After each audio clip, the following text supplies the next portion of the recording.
지난주에 우리는 예수님께서 베드로에게 사랑하느냐, 사랑을 가르치는 말씀을 배웠습니다. 많은 사람들은 사랑은 죄를 용서해 준다고 말합니다. 그렇죠? 그러나 사랑은 죄를 용서하는 것이 아니라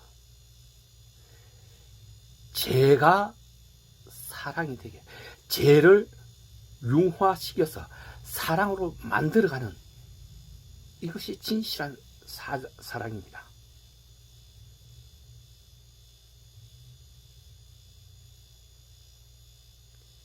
죄인이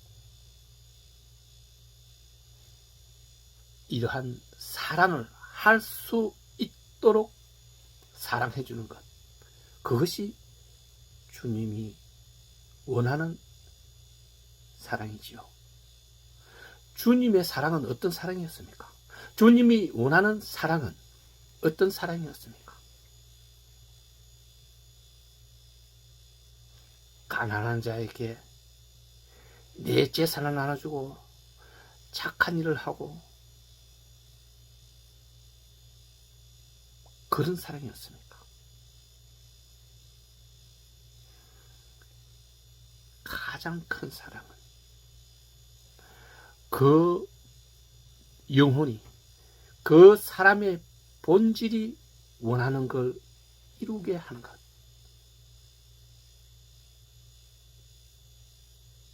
그 본질이 원하는 것이 그 사람의 소망이라는 것을 깨닫게 하는 것. 그 소망이 주님이 우리에게 주신 그 기회를 살린다는 것. 그것이 이 땅에서 우리가 해야 될 일이란 것을 주님은 사랑으로 가르치고 있는 것입니다. 우리 여러분들, 사랑을 단지 용서로, 도움으로 깨닫지 마시고 그를 사랑으로, 사랑에 이르게 하는 것. 이렇게 되는 우리 성도 되기를 다 축복합니다. 오늘 주님이 우리에게 주신 말씀은, 주님이 하늘로 올라가시며 두 가지 명령과 두 가지 언약을 주셨습니다.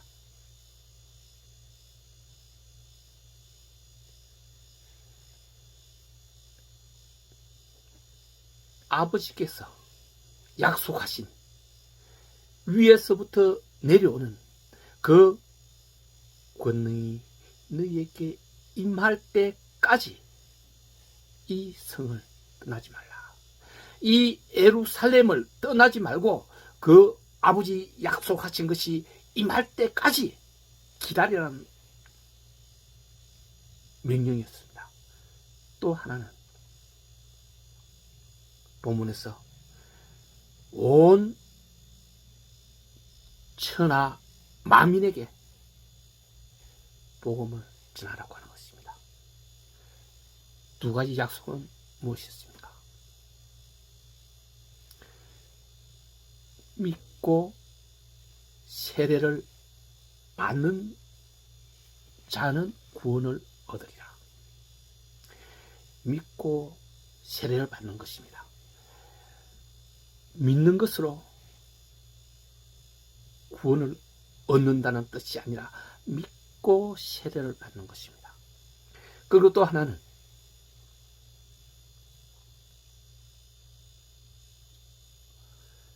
내가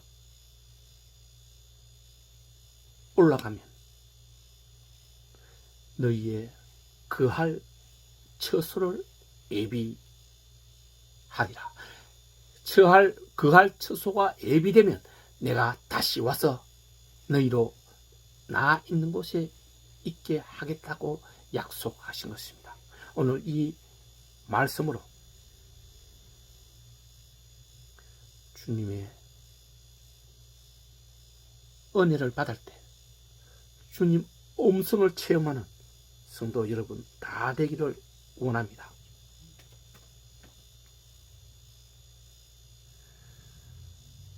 누가복음 24장 49절을 보면 볼지어다 내가 아버지께서 약속하신 것을 너희에게 보내리니 너희는 위로부터 능력으로 입혀질 때까지 이 성에 머물라. 아버지께서 약속하신 이것이 무엇일까요? 위로부터 내려오는 능력을 입을 때까지 이 성에 있으라 했는데 그 위로부터 내려오는 능력이 무엇일까요? 여러분은 이미 알고 있을 것입니다. 주님은 내가 너희를 떠나는 것이 하늘로 올라가는 것이 너희에게 유익이라. 내가 가면 보혜사 그를 너희에게 보내리니 그가 너희가 나에게 들은 모든 것을 기억나게 하고 너희의 앞으로 할 일을 알게 하리라 라고 말씀하셨습니다. 즉 아버지께서 약속하신 것 하늘로부터 내려오는 능력은 바로 보혜사 성령님을 뜻하는 것입니다. 보혜사 성령이 내려오시면 그때는 나가 아니라 하나님 능력으로 하나님 힘으로 모든 것을 이루고 가는 것입니다. 그런데 만약에 내가 내 의지로 내 힘으로 하려고 하면 성령님이 내 안에 들어와 계실지라도 성령님은 관계를 하지 않습니다. 온전하게 성령에게 맡겨야 성령이 하나님 능력으로 역사를 합니다. 하나님 능력은 지푸라기보다 작을지라도 먼지보다 작을지라도 사람의 모든 큰 것보다도 더 크다는 것을 여러분 알고 있을 것입니다. 그러므로 내가 아무리 똑똑하고 아무리 잘나고 아무리 마당발의 그런 능력을 가지고 있다 할지라도 하나님 능력을 의지하지 않고 자신을 의지하면 안 된다는 것입니다. 그러면 성령이 역사를 하지 않기 때문에 사람의 역사는 당장은 좋아 보일지 모르지만 그 끝은 멸망에 이르기 때문입니다. 여러분은 온전히 주님 앞에 내려놓고 주님께 의지하고 있습니까? 사실 이렇게 말하는 나 자신도 부끄럽습니다. 아직도 주님 앞에 내려놓고 주님 앞에 맡긴다고 말은 하는데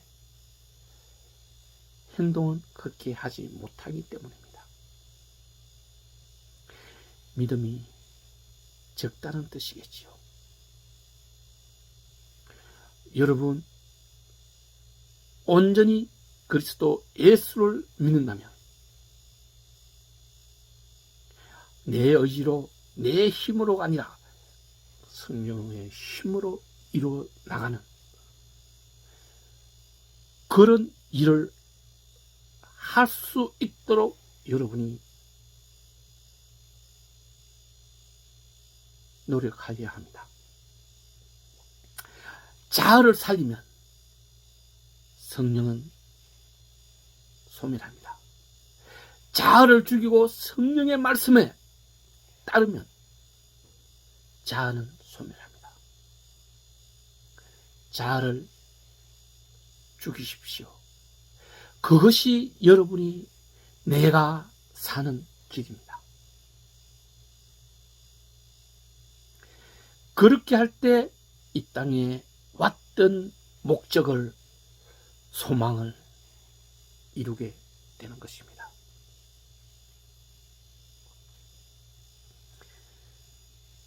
두 번째로 주님은 만민에게, 온 천하 만민에게 복음을 전하라고 말씀하셨습니다. 본문 15절에 보면 또 이르시되 너희는 온 천하에 다니며 만민에게 복음을 전파하였습니다. 수없이 여러분에게 드렸던 말씀이지만 복음은 기쁨의 소리. 기쁨의 소리는 내 영혼이 기뻐하는 말입니다. 내 영혼이 기뻐하는 말은 무엇일까요? 왔던 곳으로 돌아가는 것입니다. 그죠? 하나님이 계시는 곳, 그곳이 내가 왔던 곳 아닙니까? 왜냐고요? 하나님이 계신 그곳에서 나를 만드셨기 때문입니다. 여기에 의심이 있으면 안 됩니다. 여러분 베드로를 기억하십니까? 물 위로 걸어가시는 예수님을 보고 나도 예수님처럼 걷게 해도록 했을 때 예수님은 바다 위로 걸어오라고 이야기합니다. 베드로가 그 물 위로 걸어서 예수님께로 나아갔습니다. 그런데 그때 바람이 불지 않았습니까? 바람이 부니 베드로가 두려움이 생겼습니다.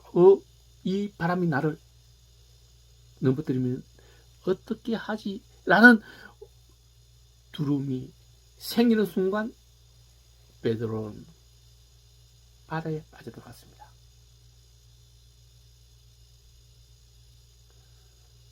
주님, 나를 건져주소서. 주님이 베드로를 건져주었습니다. 뭐라고 주님이 말씀하셨죠? 믿음이 약한 자여, 어찌하여 의심하였느냐. 두려워하고 의심하면은 믿음이 깨어지고, 믿음이 깨어지면 소망도 깨어지는 것입니다. 즉 바람이라는 어떠한 환경 조건이 만들어질지라도 두려워해서는 안 됩니다. 의심해서도 안 됩니다. 여러분, 예수가 그리스도이며 복음의 주체자이며 구원의 주체자라는 것을 믿고 있을 때 저 사악한 무리들이 와서 아니다라고 이야기하면 여러분은 흔들려서는 안 된다는 것입니다. 에덴 동산에서 뱀이 아담과 하와에게 나타나서 이 과일을 먹으면 너희들이 눈이 밝아져서 하나님처럼 될 것이라고 했던 그 말에 길을 세우고 하나님이 먹지 말라고 했던 그 말에 의심을 가지고 과일을 먹게 된 아담과 하와가 어떻게 되었습니까? 여러분 주위에는 언제든지 여러분의 믿음을 깨부수기 위해서 많은 환경이 만들어질 것입니다. 그럴지라도 여러분 믿음의 흔들림이, 두려움이, 의심이 생겨서는 안 된다는 것입니다. 주님은 믿고 세례를 받은 사람은 구원을 얻으리라 라고 약속을 했습니다. 오늘 본문 17절에는 믿는 자에게는 이러한 표적이 따르니 곧 그들이 내 이름으로 귀신을 쫓아내며 새 방언을 말하며 뱀을 집어 올리며 무슨 독을 마실지라도 해를 받지 않는다고 했습니다. 병든 사람들에게 손을 얹혀 주면은 병이 낫는다고 말씀하셨습니다. 여러분 이 말씀 믿으십니까? 그러면 말씀대로 이루어질 것입니다. 그런데 나는 믿는데도 왜 그렇게 되지 않느냐? 왜 그렇게 말씀처럼 이루어지지 않느냐고 이야기하는 사람도 있을 것입니다. 왜 그럴까요? 말씀은 말씀으로 끝나는 걸까요? 예수님과 그 제자들만 할 수 있는 것일까요?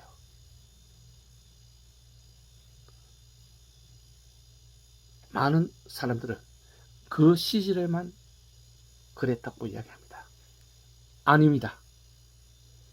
그 말씀을 믿으면 안 됩니다. 오늘 주님이 우리에게 주신 이 말씀대로만 하면 됩니다. 여러분들은 알았을 뿐입니다. 왜 알았을까요? 믿지를 못해서 그런 거죠. 설마 내가 그렇게 할 수 있을까? 내가 귀신을 나가라 한다고 그가 나갈까? 이렇게 생각했기 때문입니다. 그러나 여러분이 귀신을 쫓아내려면, 여러분이 병자를 고치려면 여러분은 고치지 못합니다. 귀신 또 쫓아내지 못합니다. 독을 부으면 그 자리에서 독의 해를 받게 됩니다. 그러나 여러분이 아니라 예수 그리스도 이름으로 그렇게 했을 때 이루어지는 것입니다. 이것을 믿어야 됩니다. 그리스도 예수의 이름에 능력이 있다는 것을 여러분은 믿을 때 예수님이 하늘로 올라가시기 전에 언약하신 이 언약대로 이루어지는 것입니다. 여러분 기도할 때 어떻게 기도합니까? 그냥 하고 싶은 대로 하는 게 아니라 말씀에 주신 대로 기도해라고 했지 않습니까? 내 안에 말씀이 거할 때 기도하라. 그러면 내가 그 기도를 듣고 이루리라고 주님은 약속하셨습니다. 내 안에 약속의 말씀이 없으면 그 기도는 주님이 들으시지 않는다는 뜻입니다. 말씀이 무엇입니까? 말씀이 진리입니다. 진리가 무엇입니까? 진리가 주님이며 주님의 이름으로 온 성령입니다. 그러므로 오늘 이 주신 말씀을 기억하고 믿고 세례를 받고 믿고 주님이 씌운 표적을 행할 수 있다는 이 말씀을 고백하며 기도를 하시라는 겁니다. 그럴 때 여러분은 귀신을 쫓아내고 독을 먹어도 해를 받지 않게 되고 병든 자를 고칠 수 있고 방언을 하고 예언도 하게 된다는 것입니다.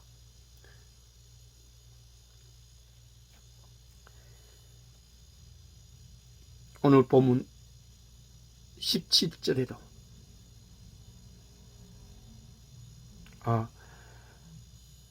네 번째로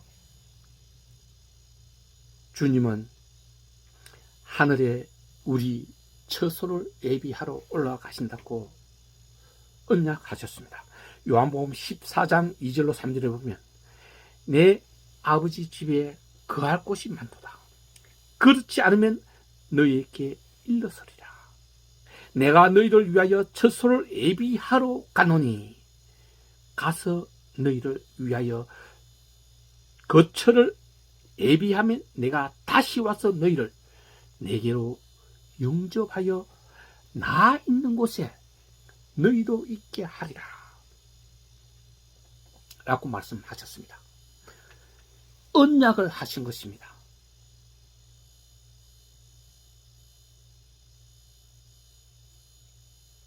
아버지 집에 거할 곳이 많다가 만약에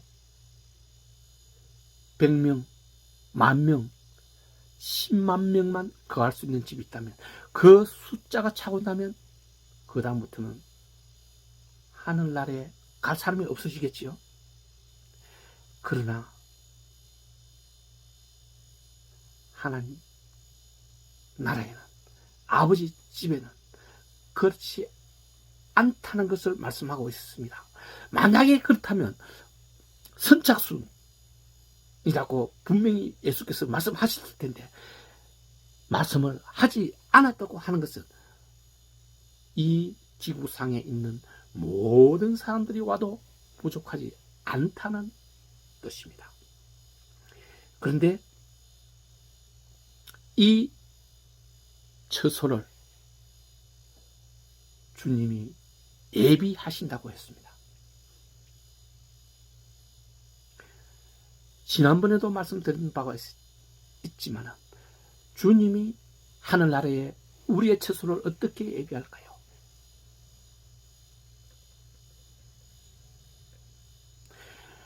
여러분이 주님께 드리는 성물, 헌금과 11조와 그 처소에 걸음이 되어서 처소를 마련하는 곳이 되고, 여러분이 봉사하고 찬송하고 기도하는 것이 기둥이 되고 인테리어가 되게 하고, 그래서 여러분 처소가 완공이 되게 하는데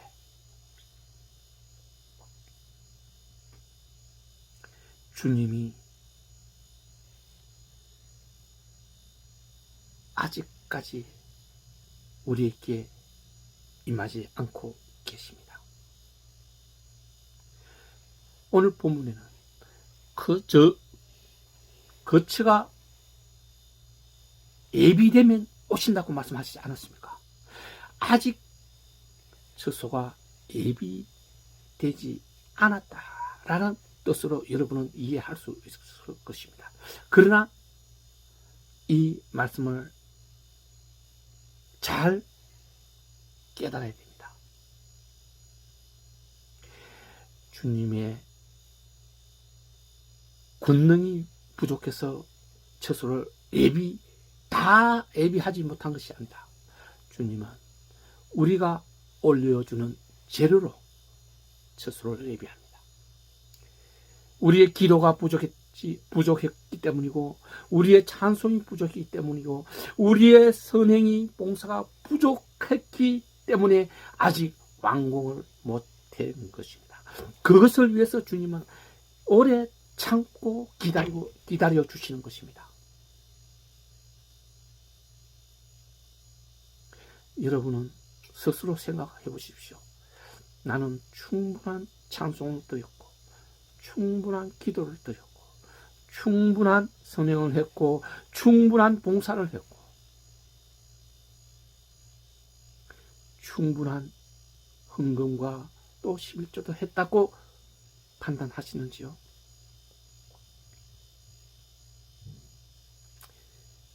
초대 이스라엘 왕 사울이 왜 벌을 받았습니까?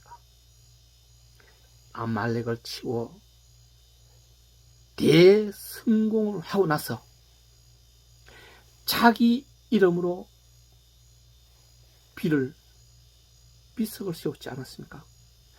내 이름으로 헌금하고 선행하고 찬송하고 기도하면 그것은 여러분 것이지 하나님하고는 상관이 없게 될 수도 있습니다. 그러므로 해서 여러분이 하는 모든 것은 예수 그리스도 이름으로 하나님 이름으로 행할 때 그것은 온전한 제로가 되고 온전하게 하나님 나라에 여러분의 거처가 만들어지게 된다는 것입니다. 여러분이 이 말씀을 온전히 받아들여졌을 줄로 믿습니다. 여러분, 오늘 본문은 이 말씀을 다 마치시고 예수님은 하늘로 올라가셨음을 보여주고 계십니다. 여러분, 그림이 그려집니까? 베다니 감난원이라는 산에서 500 제자들이 사람들이 12제자들이 지켜보는 가운데서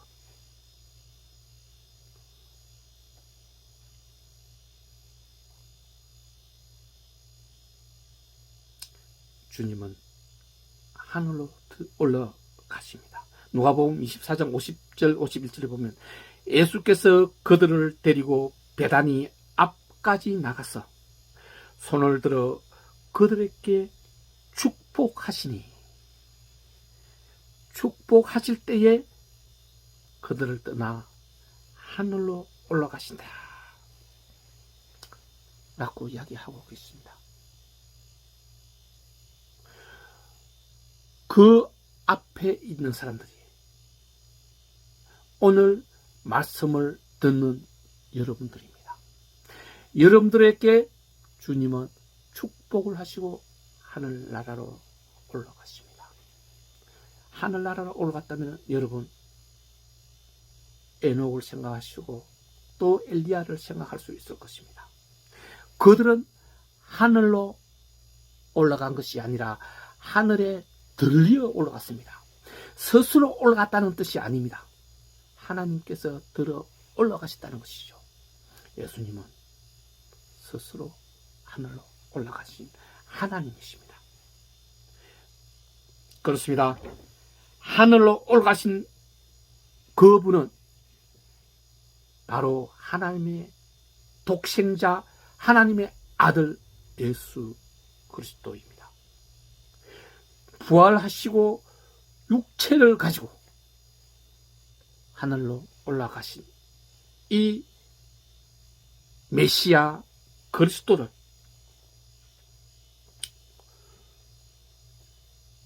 우리는 믿는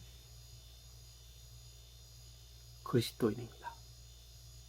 여러분, 기독교인입니까? 그리스도인입니까? 기독이라는 말은 중국어로 그리스도라는 뜻입니다. 그러나 교라면 그것은 아닙니다. 여러분은 그리스도를 교주로 둔 기독교인이 아닙니다. 그리스도를 나의 왕으로 나의 임금으로 둔 그리스도의 백성입니다.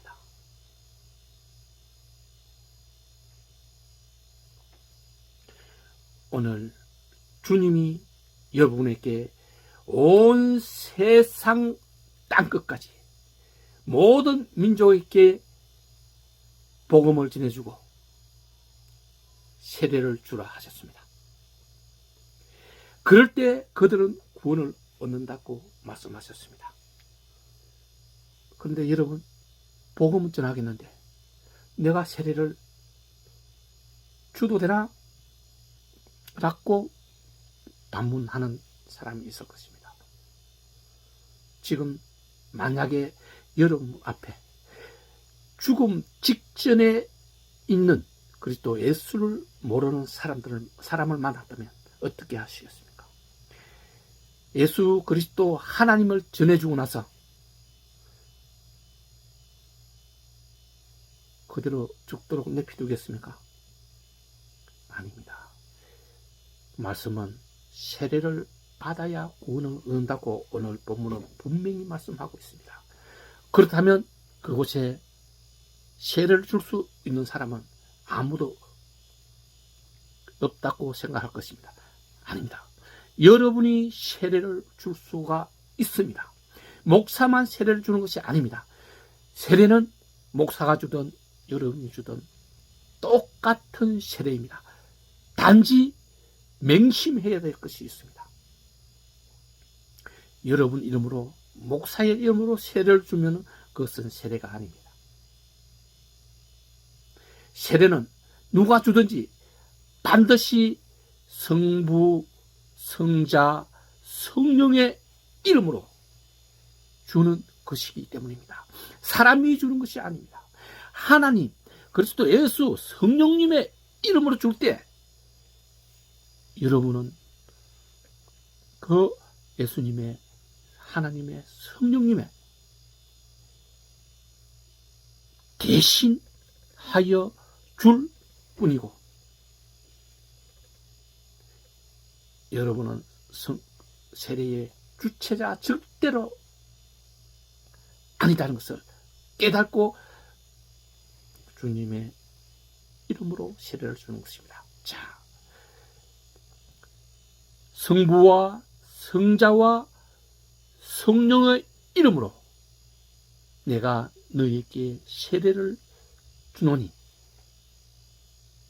너는 세례를 받아라 말하면서, 원래는 물에 들어갔다 노는 침례라고 하죠. 세례가 있고, 물을 그에게 몇 방울 뿌려주면 되는 세례가 있습니다. 똑같은 것입니다. 그러나 이것이 요단강에서 세례 요한이 하였던 세례임을 기억하십시오. 그러나 이제는 성령의 이름으로 성령 세례를 베푸는 여러분임을, 여러분이 세례를 베풀 수 있는 자격이, 능력이 있는 것임을 깨달아 아시고 천하 만민에게, 모든 족속에게 복음을 전하고 세례를 베풀어주는 여러분 다 되기를 축원합니다.